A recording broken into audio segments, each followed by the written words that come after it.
STN के खास मुलाकात कार्यक्रम में आज हमारे साथ खास मेहमान हैं वरिष्ठ साहित्यकार सुरेंद्र सिंह जी गौड़ साहब। गौड़ साहब रेलवे सेवा से रिटायर्ड है और साहित्य सृजन में इनकी बड़ी गहरी अभिरुचि है। आज ये हमारे स्टूडियो में पधारे, आज इनसे हम रूबरू होंगे। आइए बात करते हैं सुरेंद्र सिंह जी गौड़ से।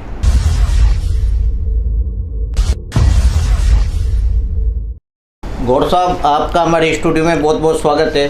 नमस्कार साहब, बहुत अच्छी बात है, आपने हमको याद किया आज। गौड़ साहब, आप अपने जीवन परिचय के बारे में बताएं। आप कहाँ से हैं, आपकी शिक्षा कहाँ हुई, किस सेवा से आप जुड़े रहे और साहित्य सृजन की कब से आपने शुरू किया? मेरा गांव झाड़ोता है, तहसील अटरू, जिला बारा, कोटा राजस्थान में है। प्राथमिकता तो मैंने हमारे गांव में स्कूल तो था नहीं जी, तो ऐसे ही एक आध क्लास तो वहीं पढ़ी। फिर उसके बाद में एक पहली क्लास में, दूसरी क्लास में कुंजेर चला गया। वहाँ मेरे बुआ थे तो उनके पास। फिर जो छोटे वाले बुआ साथ थे कोयला में, तो वो ले गए साथ में। तो उनके यहाँ मैंने चौथी, पाँचवीं, छठी, सातवीं, आठवीं तक वहाँ करी। आठवीं करने के बाद में मैं 9th में आ गया अटरू। अटरू में 9th, 10th, 11th करी। लेकिन वो 10वीं में मेरे फादर एक्सपायर हो गए, तो बहुत परेशानी हुई। लेकिन उस टाइम के टीचर ऐसे थे तो उनने बोला कि नहीं यार सुरेंद्र, छोड़ेगा नहीं, हम पैसा देंगे, किराया तेरा सारा खर्च करेंगे हम, लेकिन पढ़ना तो पड़ेगा। तो मैं फिर ज़बरदस्ती उनने रखा। सानी जी, चंदानी जी 2 टीचर थे, और मैं वहीं कुछ कविताएं लिखने लग गया था। तो एक दफ़ा बूंदी से कवि गए, तो वहाँ वो कविता वविता सुनाई उनने। तो सानी जी, चंदानी जी ने देखा तो उन्होंने बोला, मैं रहता था दूर उनसे, तो उन्हें एक लड़का भेजा उनको, कहा यार सुरेंद्र को बुला के लाओ और डायरी लेके आओ। तो मैं डायरी लेके गया, मैंने कविता सुनाई, वो तारीफ़ करी उनने। और वो तो मेरे टीचर थे, तारीफ़ तो करना ही था। तो उन्होंने बोला इसको बोलते हैं यार कविता, कवि देखो ये है। तो खैर उससे बहुत अच्छा प्रोत्साहन मिला। फिर उसके बाद में तो मैं, परिस्थितियाँ तो बहुत जटिल थी मेरे साथ, परिस्थितियाँ सही नहीं रही। लेकिन मैं मतलब वहाँ से फिर सोचा इंटरव्यू देने के लिए यहाँ आया कोटा। यहाँ से इंटरव्यू गया, कॉल गया था। तो मैं उस टाइम पे खेत पे वो तिल्ली कर रहा था। तो मदर ने जाके बोला यार थारो तो जाना कहीं आयो कॉल, तो कॉल लेटर। हाँ, तो मैंने देखता तो मैंने कहा यार ये तो कल का ही है। तो मैं हाथों हाथ वहाँ से भगा, यहाँ आया। तो उस टाइम पे रेल में क्या था कि कोई मतलब अपना रिश्तेदार हो और वो साइन करे उस पर फार्म पे, जब जाके उसको देते थे। तो हमारे तो एक रिश्ते में बहनों ही थे, तो उनका रियल साल आता, एक तो गजेंद्र और एक मैं, दोनों ने किया था। तो उसका तो हो गया, जबकि मेरे से पढ़ा लिखा भी कम था और मेरा नहीं हुआ। तो फिर दूसरे मेरे एक बहनों ही थे, जाला साहब, उन्होंने बोला यार अब, मैंने कहा साहब अब नहीं तो मैं तो जाऊँगा नहीं गाँव, चाहे कुछ भी हो जाए। हाँ, तो उन्होंने बोला यार आपको कैंटीन में लगा दो। मैं हो तो कैंटीन में लगा दिया। तो 4000 आदमियों का स्टाफ था। उस टाइम पे कैंटीन बहुत हाई फाई थी, और रेलवे की कैंटीन थी, तो नो लॉस नो प्रॉफिट पे चलती थी। तो वहाँ मैंने काम किया महीना 2 महीना। उसके बाद में एक था, तो वो वहाँ की सिनेमा की मशीन चलाता था, सत्य प्रकाश। तो उसने बोला कि यार तुम मेरे पास आके रहने लग जाओ, भी ऐसा ही था। तो उसके पास रहने लग गया। तो वहाँ से मतलब उसने वो रेडियो बनाता था। तो जैसी डाबरा वेलफेयर इंस्पेक्टर उनके यहाँ रेडियो सीखने आते थे। तो रेडियो सीखने आते तो सत्य प्रकाश ने बोला कि यार हमारा छोरा बहुत पढ़ा लिखा है, तो उसको कहीं अच्छी पोस्ट पे लगाओ। तो उन्होंने बोला यार देखूँगा देखूँगा देखूँगा। अब एक रोज़ क्या हुआ कि वो मैनेजर था जो वहाँ का, वो मतलब किसी चोरी के चक्कर में उसको निकाल दिया गया। निकाल दिया ना, तो अब वैकेंसी निकाल दी उन्होंने अखबार में। अब शाम को वो आए वहाँ, तो सत्य प्रकाश ने देखा यार वैकेंसी निकाल दिया आपने, तो हमारा तो लड़का मतलब बहुत अच्छा पढ़ा लिखा है, इसी को मैनेजर बना दो। तो उन्होंने बोला यार ये तो मैं बोल ही गया था। तो उन्होंने बोला चल यार, दूसरे रोज़ उन्होंने कॉल लेटर मेरे को दे दिया और वहाँ से देखे मैं मैनेजर बन गया। और वो मैनेजर जो मेरे से बरसों से मतलब पहले से ही चले आ रहे थे, और उन्होंने सोचा यार ये आजकल का लड़का आया, इसके साथ अंडर में कैसे काम करेंगे हम। तो फिर मैंने बोला यार नहीं, और मेरे को उनकी सारी नस्बत पता था कि यहाँ क्या होता है क्या नहीं होता है, क्या हो रहा है। तो मैंने सारा आके जो बदला बदली किया वहाँ से देखते तो जो हमारे अफसर थे तो उनने मतलब बहुत खुश हुए कि यार इसने तो बहुत अच्छा काम संभाला। और वो किस्मत की बात है कि वो की शादी हुई थी कुंजेड़ में, और कुंजेड़ में मेरे बहुत थे, तो वहाँ से रिश्तेदारी भी निकल गई कि यार ये तो हमारे गांव के बना होना है ये ऐसे। तो साहब में मैंने 8 साल तक मैनेजरी करी है वहाँ, 8 साल मैनेजर रहा उसका मैं, और करीब करीब बहुत मतलब अच्छी इससे मेरे को मतलब सब प्रतिष्ठा मिली बहुत ज़्यादा। तो उसके बाद में फिर वैकेंसी निकली वर्कशॉप में, और वैकेंसी उसको पोस्ट को मेरे को परमानेंट नहीं कर रहे थे उस टाइम पे, और एज ओवर हो गया था। तो वैकेंसी निकली तो मेरा फार्म रिजेक्ट हो गया यार कि तो ओवर एज हो गया। तो खेमा शंकर जी ने बोला कि नहीं यार ये ओवर एज कैसे हो गया, 8 साल से तो रेल में ही कर रहा है भाई, सेमी गवर्नमेंट है वो भी रेलवे का ही था, तो रेलवे में ही कर रहा है, इसको कैसे हो जाएगा। तो उन्होंने रेलवे बोर्ड में भेज दिया मेरा केस, और वहाँ से केस को जिता देतू के मेरे को बोला जाओ यार। फिर वहाँ से मतलब उसमें आ गया मैं वर्कशॉप में, और वर्कशॉप से रिटायर हुआ, वहाँ से प्रमोशन वर्समैन मिल गए। अब जो भी हुआ बढ़िया कर करा के मतलब वर्कशॉप से सकुशल रिटायर हो गया। अब उसके बाद में आया तो बाहर जो माहौल मिला, सारे कवि ये सब मिल गए। अब उस टाइम पे तो मेरे को कोई फुर्सत थी नहीं, वो मतलब 2 लक्कड़ का काम था वहाँ पर। लेकिन जब बाद में ये मिला मेरे को तो वातावरण बहुत अच्छी, मैं कविता विता तो पहले से लिखता था, फिर उसमें मैंने कविता ही चालू कर दी। और फिर कविता मैं हिंदी में लिखता था उस समय पे, हिंदी में लिखता था। तो एक दफ़ा मैंने 1-2 कविताएँ हाड़वती में लिखी, हाड़वती में लिखी। तो आरती शर्मा बोला यार गौर साहब आप तो हाड़वती में इतना शानदार लिखते हो, तो ये हाड़वती में लिखना चालू करो, हिंदी में तो आपकी इतनी ज़्यादा वक़्त नहीं है। तो मैंने हिंदी हाड़वती में जब लिखना चालू किया तो बहुत ज़्यादा प्रसिद्धि मिली, एक एक कविता फेमस होने लग गई। तो ऐसे चलता रहा पूरा का पूरा। गौर साहब, आपने किन किन विधाओं में अपनी रचनाएं लिखी? और मैं ज़्यादातर तो व्यंग लिखा जी, व्यंग लिखी, चलते फिरते विषय के ऊपर पकड़ के ऐसे ज़्यादातर व्यंग पर मेरी कविताओं में, व्यंग के लिए मेरे को पहचाना जाता।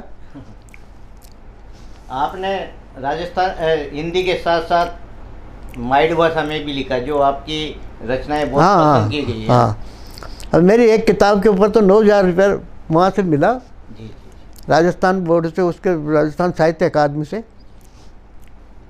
एक कविता मेरी हाड़ौती की दरबार को सुनाई, कोटा दरबार को, तो इतने खुश हुए कि इस कविता को फ्रेम में मंडवा के घर में लगाओ, ताकि आने जाने वाले देखे सर का हाड़ौती में ऐसी भी कविता लिखी जा सकती है। गौर साहब, वो कविता जो आपने दरबार को सुनाई थी, वह सुनाएं आप हमारे दर्शकों को। अच्छा, एक आध कविता मैं आपको सुना देता हूँ। मुझे एक आपके सीधी सी कविता सुना, हमारे बहुत फेमस कविता है, वो मैंने याद भी है। बरसाती नाड़ो कमु जा रहे तो सास रे पानी जोर से आ गयो, परवण तो पार उतर गयो पर नाड़ो बीच में आ गयो। मुझ जा रहे तो सास रे पर पानी जोर से आ गयो, परवण तो पार उतर गयो, नाड़ो बीच में आ गयो।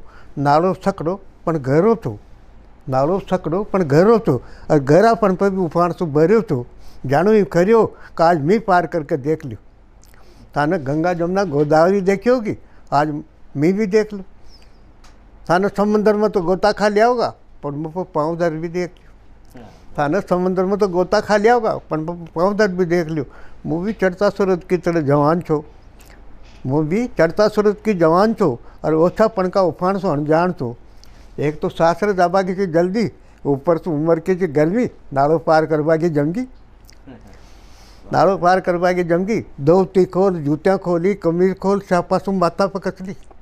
नाड़ो पार करवा की तैयारी देखो, धोती खोल जूतियाँ खोली, कमीज खोल शापासू माथा पर कसली, और नाड़ो पार करवा की तैयारी कर ली। इतना में एक आदमी पहली पार से चिल्लायो कि भैया मत कूद, अतना में एक आदमी पहली पार से चिल्लाए कि भैया मत कूद, नाड़ो घोड़ा पछाड़ से, नाड़ो घोड़ा पछाड़ से थोड़ी सी देर को फान से थोड़ी सी देर टार देगो तो टर जाओगो और ओछापन को गरू नाली में डर जाओगो। तो भैया मत कूदिए, नाड़ो घोड़ा पछाड़ से और थोड़ी सी देर को फान से थोड़ी सी देर टार देगो तो टर जाओगो और ओछापन को गरू नाली में डर जाओगो। मम्मी बड़प्पन ओछापन को बेच पछाड़ियो और मनो उफान टार दियो। देर तो थोड़ी जरूर लागी पर मुकाम पर ला गयो, क्यों वो तो थोड़ी देर पाछे तुतारी में बबर ला गयो। यहाँ बरसाती नालान को उफान तो पल को उफान रहे थे, बाद में तो वही हो यार चलो मैं बास रहे थे। ये वास तो बड़प्पन ओछापन को भेद पछाड़ो और समय का उफान न टाड़ो, असमय का उफान न टाड़ो। बहुत बढ़िया गौड़ साहब, बहुत माइल्ड भाषा में बहुत अच्छी आपने कविता सुनाई। गौड़ साहब, आपने जो साहित्य में समाज के लिए क्या दिया? समाज के लिए वे तो जो मेरे को, अब जैसे मैंने वहाँ उसके ऊपर लिख दी थी अयोध्या के ऊपर, वो तो खैर अब केस ही निमट गया उसका। जी। पाकिस्तान के ऊपर हिंदी में लिख दी थी। एक मैंने हारत उसमें नंजी के ऊपर लिखी, श्री कृष्ण के ऊपर, वो भी बहुत फेमस है। कौन नंजी के लाला यशोदा के प्यारे, जरा देख तो सही अपने भारत के नज़ारे। भाई भाई में कैसी फूट पड़ी है, नीचे से ऊपर तक लूट मची है। राजनीति के घिनौने हथकंडे, नहीं सुरक्षित है अयोध्या काशी के पंडे। अब तो आजा, या तो डरता है राजनीति घिनौने हथकंडों से या आतंकित यहाँ के विवादित अस्त्रों से। एक कंस को मारकर गरूर कर बैठा है, यहाँ तो नीचे से ऊपर तक की हर कुर्सी पर कंस बैठा। आज भूख के संग की गोपियाँ और ग्वाले, सब कोई पड़ रहे खाने के लाले। आज फिर वसुदेव की जेल में बंद है और वसुदेव देव की जेल में बंद है और मजहब में ही आपस में द्वंद है। और नंजी के लाला यशोदा के प्यारे, जरा देख तो ले अपने भारत के नज़ारे। बहुत सुंदर रचना हिंदी की आपकी व्यंग्य, बहुत सुंदर व्यंग्य आपने मतलब पढ़ा। गौड़ साहब, आपने जो साहित्य प्रकाशन आपका जो आया, तो उस साहित्य प्रकाशन में कौन सी पुस्तक आपकी प्रकाशित हुई और एक तो कौन सी अकादमी से उसको? राजस्थान साहित्य अकादमी से उबाना पाऊँ सबसे पहली पुस्तक थी मेरी। उबाना पाऊँ में मेरी उसके ऊपर 9,000 रुपये मेरे को वहाँ से मिले थे साहित्य अकादमी से। फिर उसके बाद में तो बजू का निकाल दिया मैंने, तो प्रोत्साहन वहाँ से उनने किया तो मेरे को लिखा पर कर उसके ऊपर कुछ नहीं मिला। पर मैंने बहुत अच्छे ढंग से उनका विमोचन करवाया और बहुत मतलब अच्छा। फिर बाद में एक श्रद्धा के फूल निकाल दे हिंदी की तो मेरी ज़्यादा स्टैंडर्ड किताब नहीं थी, तो मैंने किसी को दी। एक मिलने वाले कमलेश चौधरी जी हैं, तो उन्होंने मतलब उसको खूब अच्छे तरह से करेक्शन करके और वो कविताएं मैंने फिर उसके लिए कविता वो निकाली किताब। तो ऐसे करके हिंदी में भी उपस्थिति हो गई। गौड़ साहब, आप रेलवे में रहे और रेलवे जो क्षेत्र है उसमें साहित्यकारों का एक कुंभ है। हाँ। क्या मानते हैं आप, कितने साहित्यकार रेलवे से निकले? रेलवे में तो साहित्यकारों की कमी नहीं है साहब, बहुत अच्छे साहित्यकार हैं। और वहाँ मतलब उस पर कार्यक्रम होता था जिसमें मैंने भी उपस्थिति दी है 2-4 बार। बाकी रेलवे में बहुत अच्छे साहित्यकार हैं। निर्मल पांडे जी रेलवे से थे और ये वीरेंद्र विद्यार्थी जब बहुत गजब आया तो वीरेंद्र विद्यार्थी का जो पहला कार्यक्रम किया उसका मेरे को मतलब मेरे को ही उसका प्रोत्साहन दिया, वो जो देते हैं चिन्ह प्रत्येक चिन्ह वगैरह। तो वीरेंद्र सिंह जी बोलते थे हमेशा, जब भी उन्हें काव्य गोष्ठी का वो संचालन करते थे ना, तो बोलते थे आज यार गौड़ साहब है और पहली रचना गौड़ साहब सुनाएंगे। क्योंकि गौड़ साहब की रचना मतलब ज़मीन से जुड़ी होती है और ज़मीन से जुड़ी हुई कविता जब शुरू में आती थी तो काव्य गोष्ठी बहुत ऊंचाई लेती थी। तो मेरे पास ही मकान है उनका। गौड़ साहब, जब आप रेलवे में थे लिखते थे कविताएं, जब आपने पहली बार काव्य गोष्ठी का मंच साझा किया तो कैसा महसूस हो, कैसी अनुभूति हुई थी उस समय सर आपको? शुरू में तो बहुत ऐसा ही था, निर्वस रहा। क्यों, वो जब उनको कवियों को देखता था ना, तो मैं जब कविताएं सुनाता था उसमें तो मैं उन कविताओं का स्टैंडर्ड अपने मुताबिक नहीं समझता था, बहुत हाई फाई था उनका। लेकिन मैंने मतलब हताश नहीं हुआ और मैंने अपने आप को मतलब उनसे अच्छा लिखने की कोशिश करी है। और जब मैं हाड़ोती में लिखने लगा ना तो सारे लोग मानने लग गए कि यार एक एक शब्द इनका ऐसा। और मैं तो वर्कशॉप से आया जहाँ लोहे लक्कड़ का काम करता तो मेरे शब्दों में भी उतना ही दम था। ये है। गौर साहब, आपने रेलवे की सेवा के बाद आप सेवानिवृत्ति पाई। सेवानिवृत्ति के बाद आदमी ऐसा सोचता है कि अब आगे क्या किया जाए, लेकिन जब आपको सेवानिवृत्ति के बाद जब साहित्य क्षेत्र आपको मिला तो कैसा आपका जीवन व्यतीत हुआ सर? मैंने तो साहब बहुत अच्छे ढंग से मतलब रिटायरमेंट का मतलब एंजॉय किया एकदम। कोई मतलब टेंशन नहीं, मतलब जो भगवान ने दी पेंशन मिल रही है ईश्वर की दया से, घर पे ज़मीन भी है, मकान का किराया वराया भी आता है, बच्चा एक ही है बस। तो ऐसी मतलब संयुक्त कोई दिक्कत नहीं आई, फर्स्ट क्लास मेरा जीवन चला और अभी भी चल रहा है। मैंने कभी कहीं कोई कहाँ थरवल में जा रहा है, कोई कहाँ जा रहा है, मैं कहीं भी नहीं गया, अपने घर पे ही रहा मस्त। अब अभी इस समय जो आपकी अवस्था है तो ये साहित्य सृजन आपका अनुरोध जारी रहेगा क्या? नहीं साहब, अभी तो क्या है, मेरा एक्सीडेंट हो गया था बहुत तगड़ा और रेलवे ने मेरे को जयपुर भेजा था तो वहाँ 35 टाँके मेरे आए थे। ये मुंह ऐसा नहीं था, बहुत अच्छा मुंह था और ये हाथ नहीं ऊँचा नहीं होता अभी। तो बहुत ज़्यादा मुसीबतों में रहा मैं।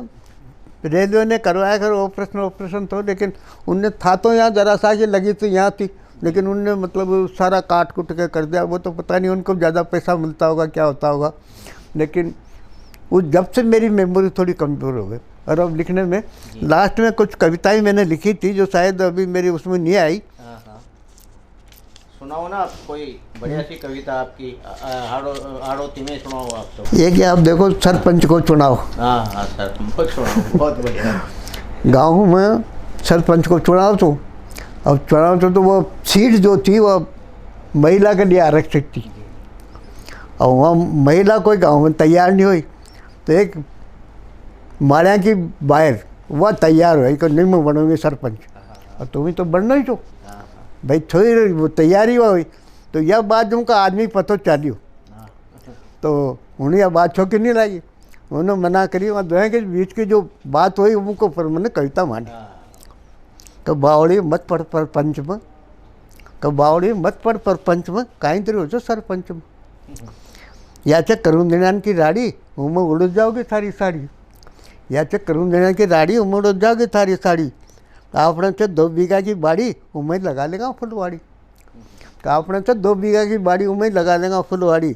जात का तो चाह अपन बाड़ी और कसा उड़ेगी या गाड़ी, कि जात का तो चाह अपन बाड़ी और कसा उड़ेगी या गाड़ी। कजी रवा दो मौको तो बनवा दो, भाई जवाब दे रही है कजी रवा दो मौको तो बनवा दो। आज जनता तो पीस रही थी, अब तो कम से कम डरवा दो। अब बता रही है खाई बात कर ली, मैं सरपंच बनवा चाह रही हूँ। तो द्वारका की गुआरी की राड़ और गांव का कांकड़ को झगड़ो और वो चन्नोट की जमी और गोवा को गेलो, सारा गांव ने करूँगी बेड़ो अपना आप खड़े को गेलो, सारा गांव ने करूँगी बेड़ो अपना आप खड़े को गेलो। कसारा का सारा पंच मारी लार्च और मारी हाँ बरबाब त्यार्च, कसारा का सारा पंच मारी लार्च और मारे हाँ बरबाब त्यार्च। तो आदमी खड़े तो बावड़ी या पंचावन का चक्कर में मत पड़ और अपनी इज्जत आवरू से डर, कहीं 55 का चक्कर में मत पड़ और अपनी इज्जत आवरू से डर। ये एक ही रात में टूट जाओगा और थारा माकड़ी को तो जाड़ गूंज जाओगा, कि एक ही रात में टूट जाओगा थारा माकड़ी को तो जाड़ गूंज जाओगा। कहूँ रावड़ी ना, वो रावड़ी ने तो लालू संभाल को, भाई तुम रावड़ी के ऊपर फूल रही हो, कहूँ रावड़ी ना, वो रावड़ी ने तो लालू संभाल रहे हो। और वो मायावती के फाचे भी काशी राम को हाथ लाग रहे हो, और मायावती के फाचे भी काशी राम को हाथ लाग रहे हो। बावड़ी मुँह तू चुप बोलो और तू चे अंगूठा टेक, तो खरीद लो बावड़ी मुँह तो चुप बोलो और तू चे अंगूठा टेक। पंच तो चो सारा का सारा मर्द और बाहर से तू एक, का पंच तो चो सारा का सारा मर्द और बाहर से तू एक। मन से 5 बनवा को डर, बाकी थारी मर्जी हो जो कर। तो कही था तो उल्टी मी डर पा रहे तो उल्टा सीधा बतला रहे तो कथा तो मैं डरपा रहे जो उल्टा सीधा बतला रहे जो कब मैंने तो ठान ली कि मैं तो बनूंगी और जो सोच ली उन्हें पूरा करूँगी। देख लीजिए गांव का सारा फैसला पर मार हो तो लागो और जो था को सूतो सूतो सो गाँव मसून जार जागो सूतो सूतो सो गाँव मसून जार जागो। बहुत बढ़िया सुरेंद्र सिंह जी, बहुत ही अच्छी आड़ोती की जो कविता, मतलब बहुत व्यंग्यात्मक आपकी रचना है। सुरेंद्र सिंह जी, अब आगे आपका पुस्तक प्रकाशन आ रही है क्या? पुस्तक प्रकाशन तो साहब अब काम मतलब है ही नहीं। कविताएँ मैंने 3 किताबें निकाल दी। वो जो कुछ है जो प्रारंभिक दौर की है उनको मैं निकाल नहीं सकता, क्यों स्टैंडर्ड ही नहीं है। तो लिखी तो मैंने बहुत, जब पढ़ता था, जब एक वहाँ पत्रिका निकलती थी जिसमें एक ना अपनी वो छपवानी थी कोई, तो वो मेरे पास आए, यार सुरेंद्र को यार ये 4 था जो मैं एक नहीं बदल रहे यार, यह सब पढ़ी मैंने। अरे क्या यार मीर दत्तू जो मना वो तो मैंने लिखो नहीं, जो खबर आ गया कि यार ये तो बिल्कुल सेम वो क्यों चीज़ लिख दी इनने। अब मैंने वहाँ स्कूल में ही मैंने मतलब वो दुर्गादान सिंह जी को एक तो कशो व्यापारी तू बड़गांव को वनजारो, वड़गांव का वनजारा के ऊपर मन भी दी के झाड़ होता को व्यापारी एक कविता लिख दी थी। याद चेका आपने? नहीं याद कोई नहीं साहब हुआ, पर ये मार साहब नाराज हो गया, अरे बंद करो ये अच्छा नहीं लगता है यहाँ ऐसी ऐसी कविता सुनाता है। पर वो एक जब रिटायर हुआ, वो जब माँ को फंक्शन हो ना वार्षिक जी टाइम पर भी मैंने एक कविता मांडी थी, कर न जाने अब कब मिलेंगे, हिंदी में ही मांडी थी। वो शशि दत्ता एक बट्टाकर थी, वहाँ के साथ पढ़े थी, एक और थी लड़की, कर वो याद नहीं था मैंने। वहाँ की एक थोड़ी सी और एक कविता और सुनाओ। कविता एक मांडी साहब ने, डर तो छे घबरा मत यार माथा ऊपर छत तो छे, घबरा मत यार माथा ऊपर छत तो छे, और करड़ा सवाल को भी हल तो छे। उन्हें कर गा लिया जोड़वा के सारा का सारा, पर गुणा भाग को डर तो छे। कतना हाथ दाजिया रिश्वत लेता देता, कतना हाथ दाजिया रिश्वत लेता देता, पर रंग लागिया नोटा में दम तो छे, पर रंग लागिया नोटा में दम तो छे। बहुत अच्छी लाइन आई है कि छड़िया छड़गी पड़ी पड़ी पानी में। यूँ आप लोग बहुत सारा समझ नहीं पाओ कि छड़िया छड़गी बहुत पड़ी पड़ी पानी में, पर खाचा फाचा सण तो छे। घबरा मत यार माथो ऊपर छत तो छे। हो गयो भलाई वो डोकरो बूढ़ो अतनो, हो गयो भलाई वो डोकरो बूढ़ो अतनो, पण बात में हाल भी दम तो छे, पण बात में हाल भी दम तो छे। कि सूता दादाजी अकडाड़ा में चक नींद, सूता दादाजी अकडाड़ा में चक नींद, खास बा कोई सही पर डर तो छे, खास बा कोई सही पर डर तो छे। हो गयो भलाई वो लखपति करोड़पति कतनो भी, हो गयो वो लखपति करोड़पति कतनो भी, वो मर में सही पर मसू कम तो छे। वहाँ को टिप्पण 5 खण को और मारा डब्बो 1, वहाँ को टिप्पण 5 खण को और मारा डब्बो 1, पर उनको ऊपर सबूरी को पढ़ तो छे। घबरा मत यार मातो मारवा में छत तो छे। एक फिर मैंने दूसरा लिखी कि दूध को दुपयोग कौन से, दूध को दुपयोग कौन से, कोई शेर तो कोई मन से, उन्हें काटी जेवड़ी सूत की, कोई की कांस तो कोई की सन से। दूध को दुपयोग कौन से, उनको पूत कपूत खड़ गयो पर मारो कशो कम छे, उनको पूत कपूत खड़ गयो पर मारो कशो कम छे। पड़ी वगत पर आओगो काम पंच, पर पड़ी वगत पर आओगो काम पंच। दूध को दुपयोग कौन से, गरीब को पेट भूखो को भूखो, बाकी बढ़ती भूख दनादन से। चूंट खायो सारो को सारो, फिर भी लागे जाना कम छे। दूध को दुपयोग कौन से, को लोग आयो सूरजपुरम में, लोग आयो सूरजपुरम में, यो हाथ तो धन छे, लोग आयो सूरजपुरम में, यो हाथ तो धन छे। ढड़गी उम्र तो गोड़ की भी, पर हाल तो टनाटन छे, हाल तो टनाटन छे। कोटा दशहरा रंगमंच पे भी काव्य पाठ किया? हाँ साहब। कब किया था साहब? कब किया था आपने? कब तो साहब या तो मारो ख्याल है 7-8 साल पहले की बात होगी। उस समय कैसा लगा था आपको? बहुत अच्छा। पहली बार आपको बड़ा मंच घबराहट तो मिला। थी, और फिर सबसे बड़ी बात मारो जो नंबर आया नहीं, दुर्गादान सिंह जी का फाचम नहीं उतार दी। अच्छा। तो बहुत दहशत थी कि यार दुर्गादान सिंह जी का फाचम मतलब आपने उतारे हो, दुर्गादान सिंह जी फेमस आदमी। जी। पर मैंने जो टाइम पर कविता सुनाई नहीं तो वो कोई हताश नहीं हुआ, सब खबर अरे वाह यार दम से। हाँ, तो ऐसा ही है वो। तो एक न ठीक है, मतलब पहले वो जो लोकल कवि सम्मेलन होता है उसमें बुलाओ था ज़्यादातर। जी। तो हमारा गुरु सर रमेश चंद्र जी गुप्ता साहब, जी। आपने सुन लो वो नाम, बहुत अच्छा साहित्यकार था रमेश चंद्र जी गुप्ता। वो हमारा टीचर भी था जी। वहाँ, और फिर यहाँ भी वहाँ की मुलाकात होगी तो वहाँ कर माँ को मतलब बहुत अच्छी पटा थी। तो वहाँ ने ठीक है यार सुरेंद्र जी क्या है यार लोकल में जाते हो कभी दशहरा रंगमंच पर जाके देखो। तो मैंने कहा ठीक है साहब। तो हकीकत में मैंने एक वो थे हमारे वार्ड पार्षद जिससे बोला यार मैं मतलब कविताएं लिखता हूँ, तो उनको मैंने कविताएं सुनाई कि तो उन्होंने बोला यार आप तो बहुत अच्छे कवि हो, तो उन्होंने मेरा नाम उसमें लिखवा दिया। तो ऐसे करके मैं वहाँ पहुँच गया। ये थे सुरेंद्र सिंह जी गौड़ साहब, वरिष्ठ साहित्यकार। इन्होंने माइड भाषा और हिंदी में मतलब अपनी रचनाएं लिखी, और माइड भाषा की तो इनकी सुप्रसिद्ध रचनाएं हैं। इन्होंने साहित्य प्रकाशन भी करवाया, और आज ये हमारे स्टूडियो में पधारे। बहुत बहुत नमस्कार साहब, नमस्कार।